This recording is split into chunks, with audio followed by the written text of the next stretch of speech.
খুদার কসম, আল্লাহ রাসূল বলছে প্রত্যেক মানুষকে তার জীবনে শুধু যৌবনকালের হায়াতের যৌবনকালের হিসাব দিতে হবে তাকে দুইবার আল্লাহর সামনে আখিরাত, দুইবার। একবার আন উমরিহি ফিমা আফনাহু, একবার তার পুরো হায়াতের হিসাব দিতে হবে, তো পুরো হায়াতের মধ্যে যৌবন বলতে হবে। আরেকবার আলাদা আল্লাহ আবার বলবেন, বান্দা এবার আবার বলো ওয়া আন শাবাবিহি ফিমা আবলাহু, তোমার যৌবন কোথায় ব্যয় করেছ।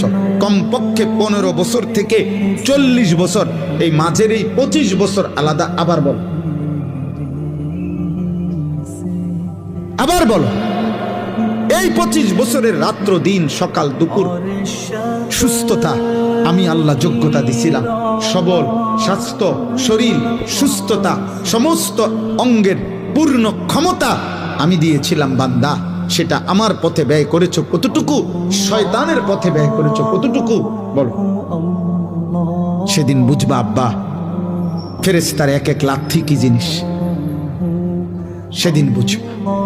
হাদিসের মধ্যে আছে তাফসিরে, ফেরেশতা জাহান্নামের মাঠ থেকে জাহান্নামীদেরকে নিবে হাঁটাইয়া না লাথি দিয়া একটা লাথি দিয়া ফেরেশতা লাথি দিয়া নিবে, সেদিন বুঝবা।